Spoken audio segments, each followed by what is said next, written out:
बच्चों, फिजिक्स में ग्राफ एक काफी इंपॉर्टेंट कॉन्सेप्ट है। ये सिर्फ काइनेमेटिक्स तक सीमित नहीं है। क्लास 11 से लेके क्लास 12 तक लगभग हर एक मेजर चैप्टर्स में आपको ग्राफ मिलते रहेंगे।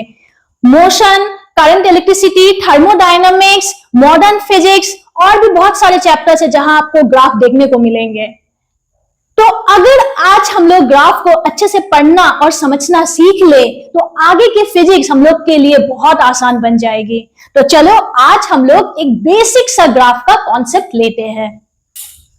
आज स्टैंडर्ड ग्राफ में सबसे पहले हम लोग पढ़ेंगे स्ट्रेट लाइन, उसके बाद पैराबोला,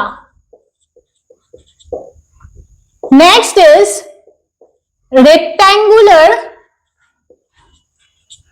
हाइपरबोला, उसके बाद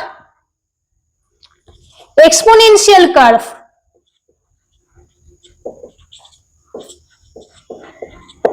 next will be ellipse,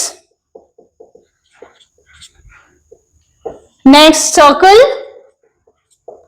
and the last one is sine cosine curve, sine cosine curve.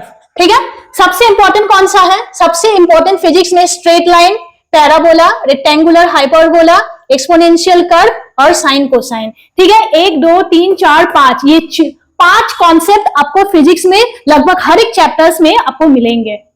First one is straight line.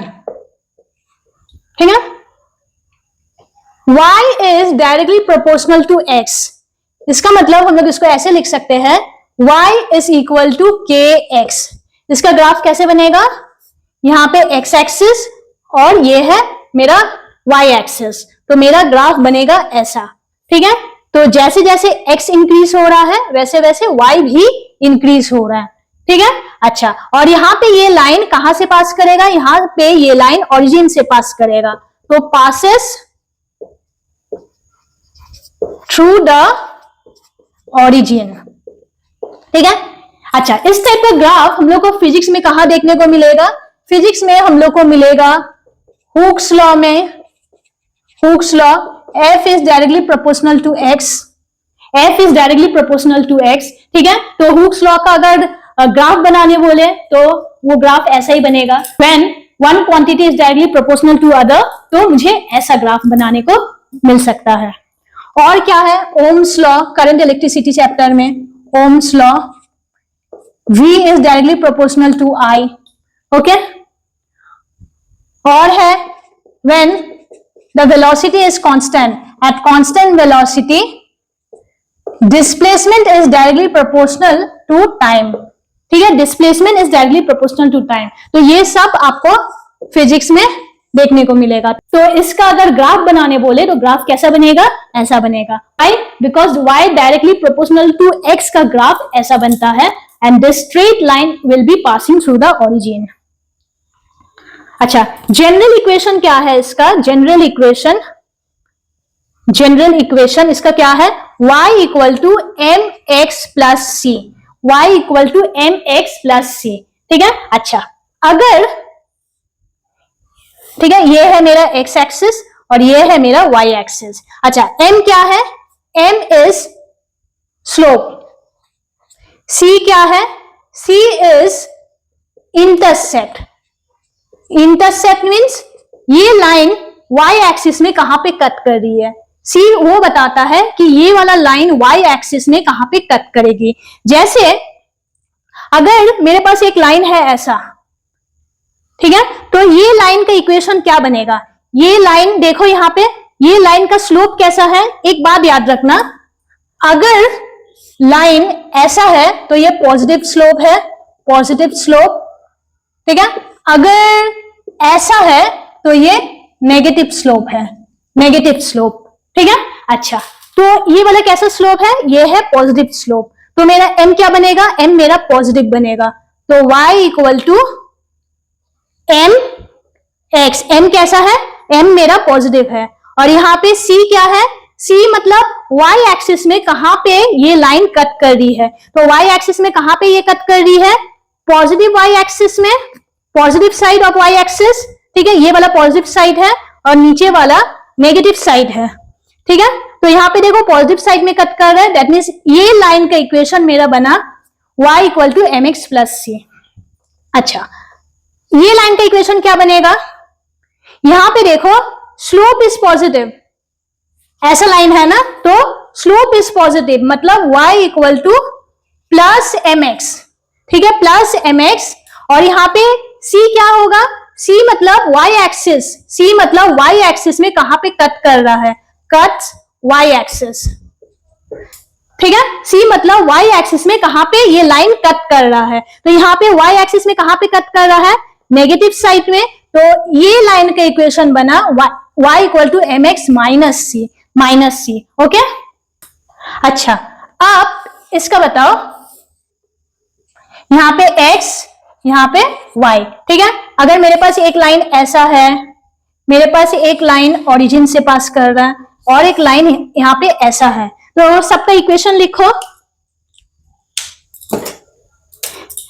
इसका इक्वेशन क्या होगा, ये मेरा स्लोप कैसा है, slope is negative, that means y equal to minus m x, slope कैसा है, negative slope है, तो माइनस एम, ठीक है। अच्छा, ये लाइन कहां पे कट कर रही है, पॉजिटिव y एक्सिस में कट कर रही है, ठीक है, तो प्लस सी, यहां पे y equal to minus m x, ठीक है, नेगेटिव स्लोप, और कहां पे कट कर रही है, कहां पे कट कर रही है, माइनस y एक्सिस में, तो यहां पे माइनस सी, और ये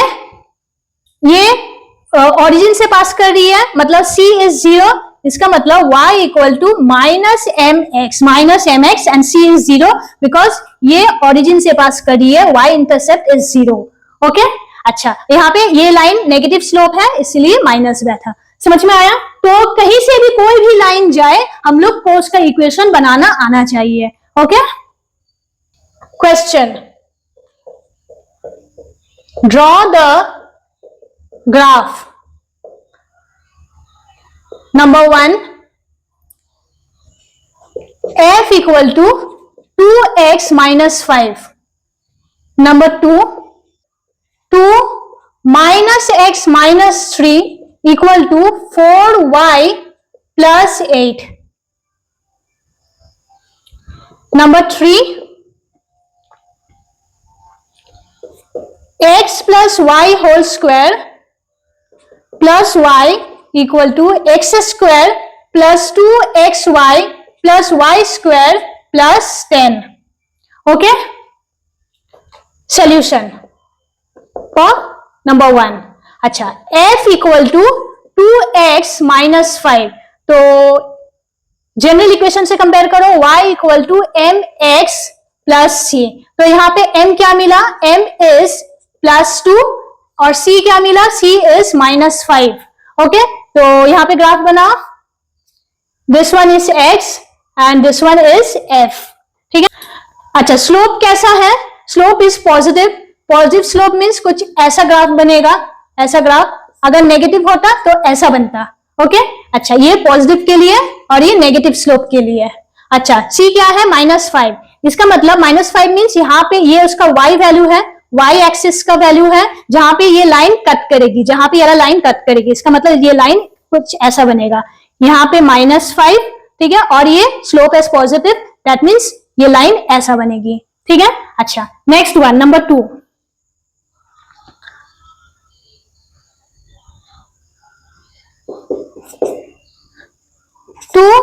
minus x minus 3 equal to 4y plus 8, okay.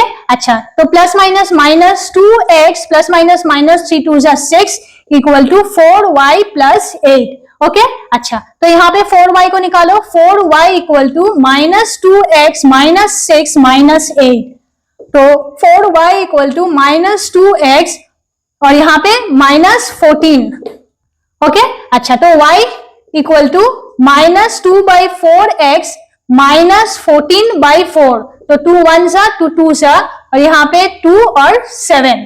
अच्छा, तो यहाँ पे y equal to minus 1/2x minus 7/2, okay अच्छा, तो यहाँ पे m क्या मिला, m is negative, that means minus half, that means negative, slope is negative, और y इंटरसेप्ट क्या है यहाँ पे -7/2, ये भी नेगेटिव है, तो मेरा यहाँ पे ग्राफ कैसा बनेगा, यहाँ पे x और यहाँ पे y axis, negative slope, that means ऐसा, ठीक है, और y इंटरसेप्ट क्या है, कहां पे कट करेगी y एक्सिस को, -7/2, that means negative, that means कहीं ऐसा बनेगा, ठीक है, ये -7/2 और slope is negative, okay. Next number third, solution for 3, x plus y whole square plus y equal to x square plus 2xy plus y square plus 10। तो इसको open करें तो a plus b whole square का formula, a plus b whole square का formula a square plus 2ab plus b square, okay अच्छा, तो यहाँ पे x square plus 2xy plus y square, यहाँ पे एक plus y equal to x square plus 2xy plus y square plus 10, okay, तो x square 2xy y square cut हो जाएगा, तो y इज 10, ठीक है, तो यहाँ पे देखो x है ही नहीं, तो यहाँ पे देखो x है ही नहीं, that means y is independent of x, y is independent of x, इसका मतलब यहाँ पे अगर हम लोग एक x ले, यहाँ पे y ले, तो y इक्वल टू 10 मीन्स ये ऐसा बनेगा, y इक्वल टू 10 मीन्स ऐसा बनेगा, मतलब x बढ़े या घटे y को कोई फर्क नहीं पड़ेगा, ठीक है, y is completely independent of x, okay, समझ में आया, ओके, तो now next is parabola, second is parabola, ठीक है, अच्छा, कहीं पे भी अगर आपको क्वाड्रेटिक इक्वेशन दिख जाए, कहीं पे भी अगर आपको क्वाड्रेटिक इक्वेशन दिख जाए, जैसे y equal to a x square plus b x plus c, ठीक है, तो इसका ग्राफ क्या बनेगा, इसका ग्राफ बनेगा parabolic curve, okay, parabolic curve, okay अच्छा, so what is quadratic equation, अगर आपको यहाँ पे हाईएस्ट पावर 2 दिख जाए, देखो यहाँ पे एक्स स्क्वायर हाईएस्ट पावर अगर 2 है तो वो एक क्वाड्रेटिक इक्वेशन है, ठीक है, अदर टर्म्स रहे ना रहे, अगर हाईएस्ट पावर 2 है दैट मीन्स वो एक क्वाड्रेटिक इक्वेशन है, ठीक है, अच्छा, तो यहाँ पे देखो first one, y equal to a x square, इसका ग्राफ कैसा बनेगा, यहाँ पे x एक्सिस और यहाँ पे y एक्सिस, तो इसका ग्राफ बनेगा concave upward, okay, b y equal to -ax square, इसका ग्राफ कैसा बनेगा, यहाँ पे x एक्सिस और यहाँ पे y एक्सिस, ठीक है, अच्छा, ये नेगेटिव है ना, तो negative side of y axis, concave downward, अच्छा, sorry C x equal to a y square, यहाँ पे x यहाँ पे y, ठीक है, तो ये बनेगा कॉन्केव राइट, ये पॉजिटिव है ना, तो पॉजिटिव साइड में बनेगा, पॉजिटिव है यहाँ पे, इसका मतलब positive side of x axis पे बनेगा, अच्छा, last one is x equal to -ay square, तो ये x ये y, ठीक है, यहाँ पे माइनस है मतलब negative side of x axis, okay, तो यहाँ पे कैसा बना, कॉन्केव लेफ्ट, ठीक है, तो रिमेंबर दिस, अगर y एक्सिस है तो कॉन्केव अपवर्ड और डाउनवर्ड, अगर x एक्सिस है, तो कॉन्केव लेफ्ट या फिर राइट, ठीक है, और पॉजिटिव हो तो पॉजिटिव एक्सिस पे, नेगेटिव हो तो नेगेटिव एक्सिस पे, तो positive follows positive axis and negative follows negative axis. Okay? Numerical. Draw the graph for number 1 s equal to ut square, number 2 s equal to minus ut square, number 3 s equal to ut plus half at square, number 4 s equal to ut minus half at square, number 5 s equal to minus ut minus half at square. Okay? अच्छा, solution for 1. तो s equal to ut square, s क्या है? Displacement, u velocity, t is time. ठीक है? अच्छा, ये कुछ इस तरीका का लग रहा है ना, y equal to a x square. ठीक है? इस इक्वेशन का कैसा ग्राफ बन रहा था? पैराबोलिक ग्राफ और कॉनकेव अपवर्ड. Concave upward. ठीक है? पैराबोलिक ग्राफ और कॉनकेव अपवर्ड. पैराबोलिक ग्राफ और कॉनकेव अपवर्ड. ओके, तो यहां पे मेरा ग्राफ कुछ ऐसा बनेगा, t और यहां पे डिस्प्लेसमेंट s और ये बनेगा कुछ ऐसा. ओके, अच्छा, अब यहां पे देखो, ये टाइम का पॉजिटिव एक्सिस और ये है नेगेटिव एक्सिस. क्या टाइम कभी भी नेगेटिव हो सकता है? नहीं, टाइम कभी भी नेगेटिव नहीं हो सकता. इसीलिए मुझे ये वाला रब करना होगा. ठीक है, ये वाला पोर्शन मुझे रब करना होगा क्योंकि टाइम कभी भी नेगेटिव नहीं हो सकता. तो ये मेरा ग्राफ है for s equal to ut square. Next one, number 2, s equal to minus ut square. ये कुछ ऐसा बन रहा है ना, y equal to minus a x square. ये कैसा था? ये एक पैराबोलिक ग्राफ बना रहा था मगर concave downward. Why downward? Because this is negative and negative will follow negative axis. तो यहां पे मेरा t, यहां पे s, ठीक है, और ये नेगेटिव है तो मेरा पैराबोलिक ग्राफ बनेगा कॉनकेव डाउनवर्ड. फिर से नेगेटिव टाइम एक्सिस का कोई मीनिंग नहीं है तो ये मुझे रब करना है. ठीक है, तो मेरा ग्राफ कैसा बना? मेरा ग्राफ कुछ ऐसा बना. Okay, solution for 3, s equal to ut plus half at square. s equal to ut plus half at square. अच्छा, यहां पे देखो, ये एक टर्म है, ये एक टर्म है. ठीक है, तो फर्स्ट टर्म से मुझे क्या मिल रहा है?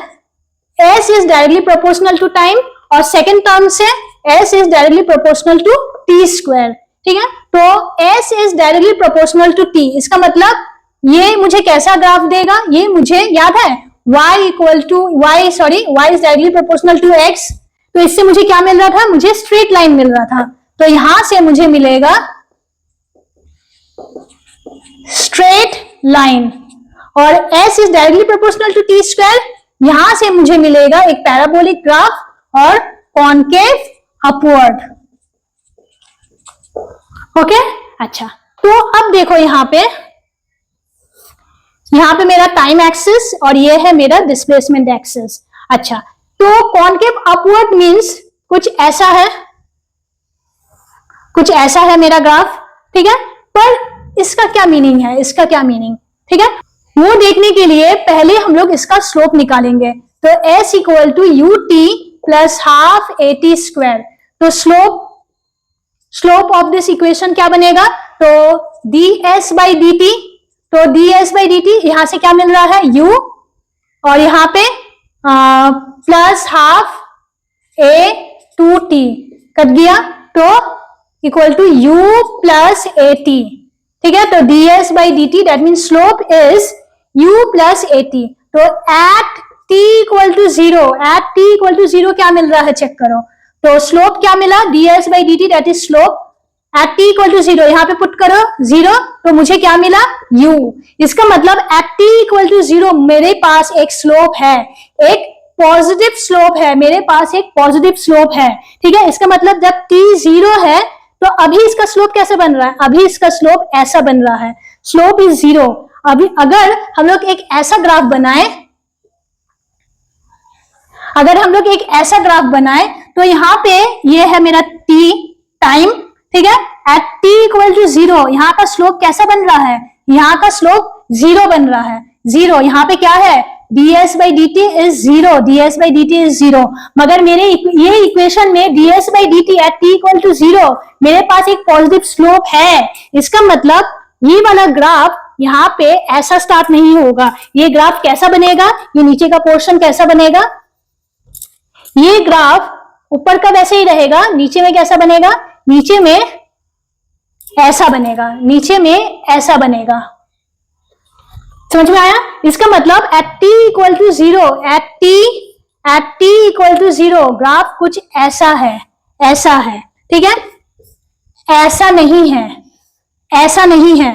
ये वाला कैसा स्लोप बन रहा है? ये स्लोप बन रहा है 0, स्लोप इज 0। मगर यहाँ पे देखो एक थीटा है, एक एंगल है। इसका मतलब एट t इक्वल टू 0 मेरे पास एक पॉजिटिव स्लोप है, मेरे पास एक पॉजिटिव स्लोप है। इसका मतलब ये स्टार्ट होगा ऐसे, ये स्टार्ट होगा ऐसे, ठीक है, ऐसे नहीं, ऐसे नहीं। मतलब यहाँ पे पूरा इसको सताना नहीं है। समझ में आया? Solution for number 4,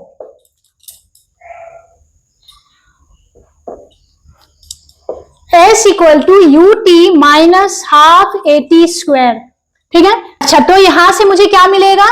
concave downward.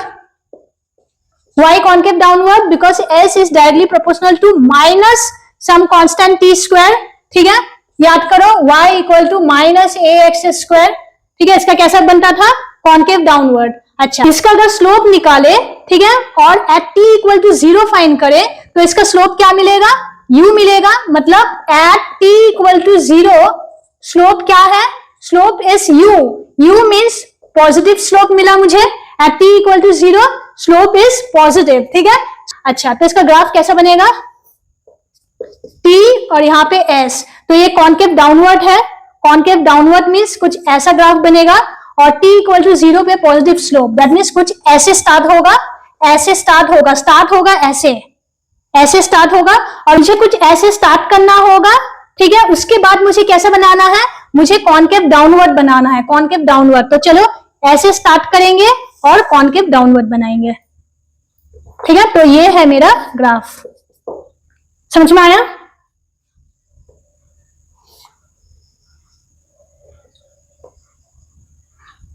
Okay, क्यों ऐसा बना?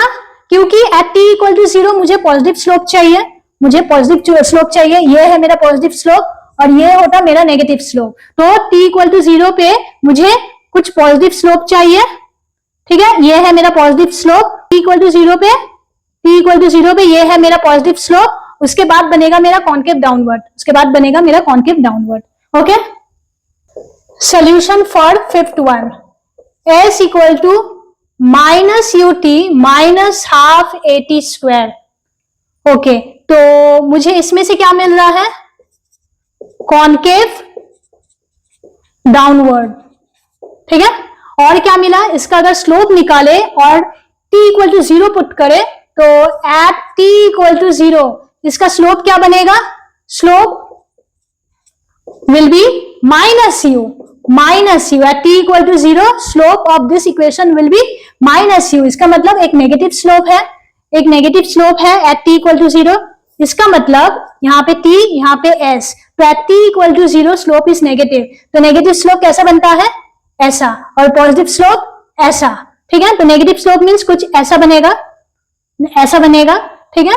और उसके बाद concave downward, concave downward means कुछ नीचे की तरफ बनाना है, नीचे की तरफ। तो इसको अगर इसको कॉनकेव डाउनवर्ड बनाना है तो कैसे बनाए? इसको कंटिन्यू करके कॉनकेव डाउनवर्ड, तो ऐसा। ओके, इस तरफ का मुझे बनाना नहीं है, इस तरफ का मुझे बनाना नहीं है, क्योंकि अगेन मैं नेगेटिव टाइम एक्सिस पे नहीं जा सकती, नेगेटिव टाइम एक्सिस पे नहीं जा सकती। समझ में आया? तो इस तरफ का नहीं बनेगा, सिर्फ इधर का बनेगा। Okay, third one is rectangular hyperbola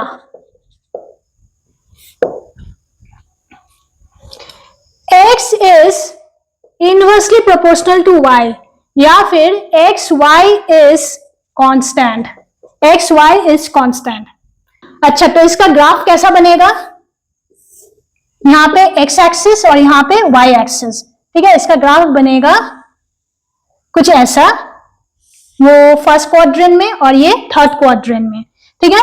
यहां पे ये जो लाइन है, it will never touch, it will get closer and closer to y axis but it will never touch y axis, same over here, ठीक है। this line will get closer and closer to x axis but it will never touch x axis, समझ में आया? ठीक है। तो ये जो कर्व है ये x एक्सिस के करीब जाएगा, y एक्सिस के करीब जाएगा, मगर कभी भी ये x एक्सिस को या फिर y एक्सिस को टच नहीं करेगा। ओके, तो इसका दो ब्रांच है, एक फर्स्ट क्वाड्रेंट में और एक थर्ड क्वाड्रेंट में, ठीक है। मगर फिजिक्स में थर्ड क्वाड्रेंट का कोई मीनिंग नहीं है। हम लोग फिजिक्स में सिर्फ इसको बनाएंगे, इसको नहीं बनाएंगे, क्योंकि फिजिक्स में हम लोग फिजिकल क्वांटिटीज से डील करते हैं। Physical quantities such as temperature, pressure, resistance, volume, current, ठीक है। ये सब फिजिकल क्वांटिटीज को हम लोग पॉजिटिव कंसीडर करते हैं, पॉजिटिव कंसीडर करते हैं। फर्स्ट क्वाड्रेंट में हम लोग बनाते हैं when x and y are positive, third quadrant में हम लोग बनाते हैं when x and y are negative, x and y are negative। मगर फिजिक्स में फिजिकल क्वांटिटीज नेगेटिव होता ही नहीं है, इसलिए हम लोग फिजिक्स में इसको नहीं बनाते हैं, हम लोग सिर्फ इसको बनाते हैं, फर्स्ट क्वाड्रेंट में बनाते हैं। ओके, अच्छा, तो फिजिक्स में एग्जाम्पल देखो, कहां पे तुमको ये ग्राफ देखने को मिलेगा। Example is Boyle's law, Boyle's law, ठीक है। PV equal to constant, PV equal to constant, ठीक है। तो उसमें हम लोग को ऐसा ग्राफ बनाने को मिलेगा। Time versus frequency, time versus frequency, frequency is 1 by time period, that means ft equal to constant. Okay, तो रेक्टेंगुलर हाइपरबोला हमें कब बनाना है? when one physical quantity is inversely proportional to the other, one physical quantity is inversely proportional to the other, तब हम लोग को बनाना है rectangular hyperbola, rectangular hyperbola. याद रखना, ये कर्व y एक्सिस को कभी भी टच नहीं करेगा, ये कर्व x एक्सिस को कभी भी टच नहीं करेगा। Okay, it will get closer and closer but it will never touch the axis. Okay, next is exponential curve। Okay, exponential curve में हम लोग दो कर्व पढ़ेंगे, एक है exponential growth, exponential growth to a limiting value, exponential growth to a limiting value। तो इसका equation कुछ ऐसे देखने को मिलेगा, y equal to a 1 minus e to the power minus kx। तो इसका ग्राफ कैसा है? यहां पे x एक्सिस और यहां पे y एक्सिस, तो ये कुछ ऐसा है, ठीक है। यहां पे मेरे पास a है, a, this curve will get closer and closer to a but it will never touch a, it will never touch a। Okay, अच्छा, सबसे बड़ा example from physics is charging of capacitor, charging of capacitor.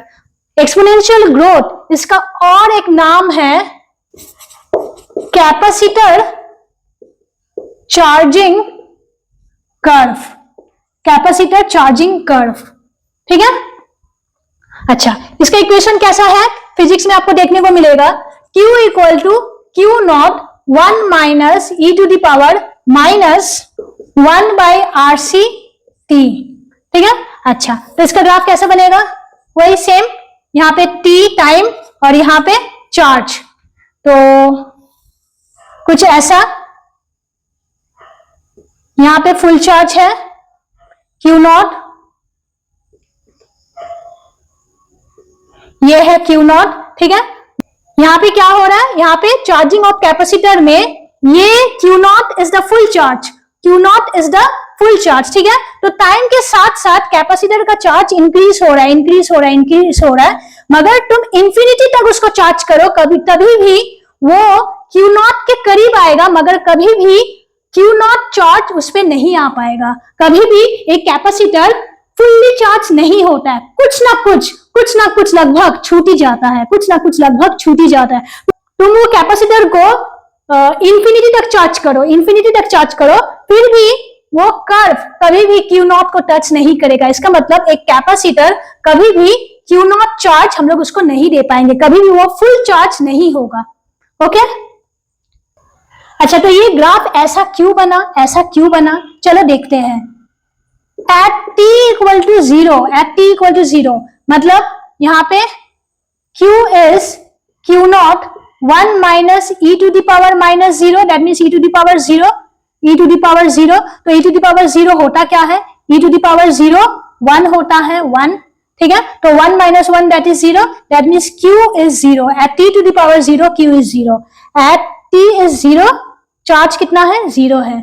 अच्छा, at t equal to infinity, जब time infinity तक पहुंच जाए, बहुत देर तक हम लोग चार्ज कर रहे हैं, तब क्या होगा? t q equal to Q not 1 minus e to the power minus infinity, minus infinity means it tends to 0, tends to 0, not exactly 0, tends to 0, ठीक है। तो 1 minus some, not exactly 0, 1 minus tends to 0, ठीक है। तो ये कुछ लगभग 1 के करीब आंसर होगा, 1 के करीब, नॉट बट नॉट एग्जैक्टली 1। तो यहाँ पे Q will be not exactly Q not, but Q tends to Q not, tends to Q not, ठीक है, टेंड्स टू Q नॉट। इसका मतलब इंफिनिटी तक भी हम लोग टाइम को बढ़ा ले, फिर भी ये कर्व Q नॉट तक नहीं पहुंच पाएगा। It will get closer and closer, but it will never touch Q not. Okay, तो इसीलिए ऐसा ग्राफ। Number B, exponential decay, exponential decay. इसका इक्वेशन आपको ऐसे देखने को मिलेगा, y equal to a e to the power minus k x. Okay, अच्छा, इसका ग्राफ कैसा बनता है? यहाँ पे x, यहाँ पे y, और ये कुछ ऐसा बनेगा, ठीक है, ये कुछ ऐसा बनेगा। अच्छा, तो ये है a, ये पॉइंट है a। ओके, अच्छा, तो ऐसा ग्राफ आपको फिजिक्स में कहाँ देखने को मिलेगा? आपको देखने को मिलेगा रेडियो एक्टिव डिके में, radio active decay, radio active decay, ठीक है। उसमें आपको कुछ ऐसा इक्वेशन देखने को मिलेगा, n equal to n not e to the power minus lambda t, e to the power minus lambda t, ठीक है। तो अगर इसका ग्राफ बनाने बोले तो ऑब्वियसली उसका ग्राफ कुछ ऐसा बनेगा। ओके, अच्छा, और कुछ कैपेसिटर डिस्चार्जिंग, कैपेसिटर डिस्चार्जिंग में आपको ऐसा ग्राफ देखने को मिलेगा, Q equal to Q not e to the power minus 1 by R C into t. Okay, तो उसका अगर हम लोग ग्राफ बनाए तो ऐसा बनेगा, ठीक है, ऐसा बनेगा, ठीक है। अच्छा, तो ये वाला क्या होगा? ये होगा Q not and with time it will tends to 0, it will tends to 0। तो चलो चेक कर लेते हैं, at t equal to 0, at t equal to 0, Q equal to Q not e to the power minus 0 means 0। तो e to the power 0 क्या होता है? e to the power 0 is 1, that means at t equal to 0 Q is Q0। Okay, अच्छा, अब t equal to infinity पे, t equal to infinity, तो Q equal to Q not e to the power minus infinity, e to the power minus infinity means 0, that means Q equal to 0। तो Q equal to 0, तो with time, when time tends to infinity, charge is 0, charge is 0। Okay, next number fifth is ellipse, ठीक है। X square by a square plus y square by b square equal to 1, ठीक है। अच्छा, इसका graph कैसा बनेगा? यहां पे x, यहां पे y, ये कुछ ऐसा बनेगा, ठीक है। ये क्या है? ये है semi major axis, a is semi major axis and B is semi minor axis. तो ये है मेरा B सेमी माइनर एक्सिस और ये है सेमी मेजर एक्सिस, ठीक है। यहां पे है फोकस और यहां पे है फोकस, ओके। तो ये आपको फिजिक्स में केपलर्स फर्स्ट लॉ में देखने को मिलेगा, केपलर्स फर्स्ट लॉ, ठीक है। तो केपलर्स फर्स्ट लॉ क्या बताता है? ये बताता है that all planets moves around the sun in an elliptical orbit with sun at one of its focus, with sun at one of its focus। कभी सन यहां पे हो सकता है या फिर कभी यहां पे हो सकता है, ओके। Number 6 circle. ये एलिप्टिकल जो इक्वेशन है, इसी में अगर a इक्वल टू बी कर दे, a इक्वल टू बी, इसका मतलब x square by a square plus y square by a square equal to 1, that means x square plus y square equal to a square. ये क्या बनेगा? ये एक circle का इक्वेशन बनेगा, सर्कल का इक्वेशन बनेगा, ठीक है। तो यहां पे मेरा क्या बन रहा है? सर्कल। यहां पे सेमी मेजर एक्सिस था और यहां पे सेमी माइनर एक्सिस था, तो इसी को थोड़ा सा यहां से चिपटा कर दो, तो A और B को इक्वल कर दो, तो क्या बनेगा? मेरा सर्कल बनेगा, मेरा सर्कल बनेगा। दोनों क्या है? A, okay.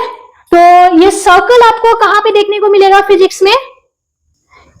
ये आपको देखने को मिलेगा यूनिफॉर्म सर्कुलर मोशन में, यूनिफॉर्म सर्कुलर मोशन, या फिर position graph of SHM, position graph of SHM, okay. तो यहां पे SHM को हम लोग एक सर्कुलर मोशन से भी हम लोग स्टडी कर सकते हैं, वही यहां पे हम लोग सीखेंगे। SHM को हम लोग एक सर्कुलर मोशन के जैसा ट्रीट करके भी हम लोग न्यूमेरिकल सॉल्व कर सकते हैं, okay. Last one is sine cosine curve, okay, और साइनोसॉइडल कर्व, ठीक है। अच्छा, साइन कर्व कैसा है? अच्छा, इक्वेशन लिख लें, y equal to a sine x, तो यहां पे x और यहां पे y, तो साइन कर्व बनेगा कुछ ऐसा, ठीक है। साइन कर्व बनेगा कुछ ऐसा। ये क्या है? ये है पॉजिटिव a और ये क्या है?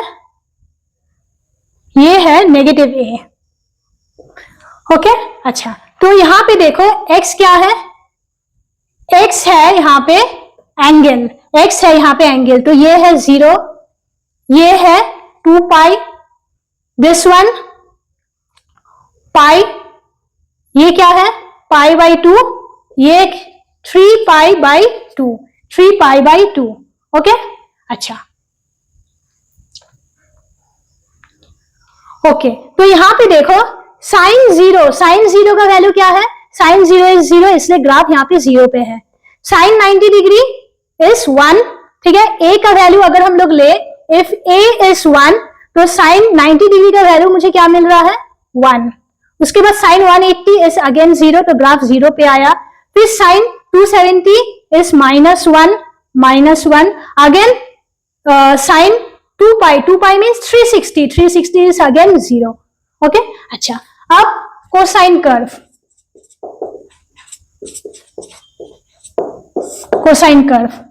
तो यहां पे x एक्सिस और यहाँ पे y एक्सिस। इसका क्या है इक्वेशन?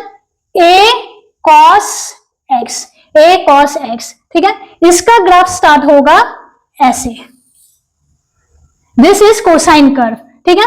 अच्छा, तो ये है मेरा 0,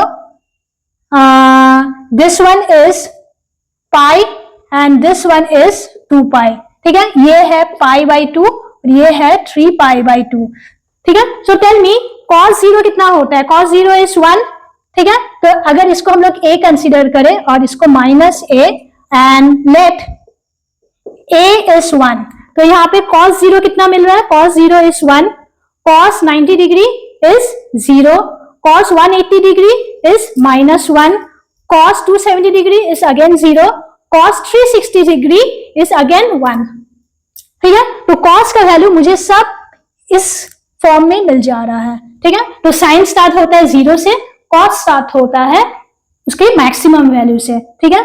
अच्छा, फिजिक्स में आपको ये कहां पे पढ़ने को मिलेगा? ये आपको SHM में पढ़ने को मिलेगा, ठीक है। x equal to a sine omega t, आपको इस टाइप का इक्वेशन देखने को मिलेगा। और वेव्स में ट्रैवलिंग वेव्स, उसमें आपको कुछ ऐसा दिखने को मिलेगा, y equal to a sine kx minus omega t, okay. AC current में आपको मिलेगा, AC current v equal to v not,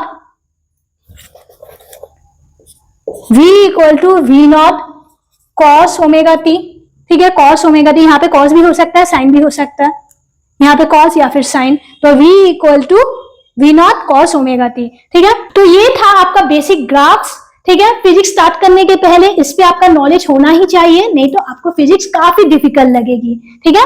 तो ऑल दी वेरी बेस्ट।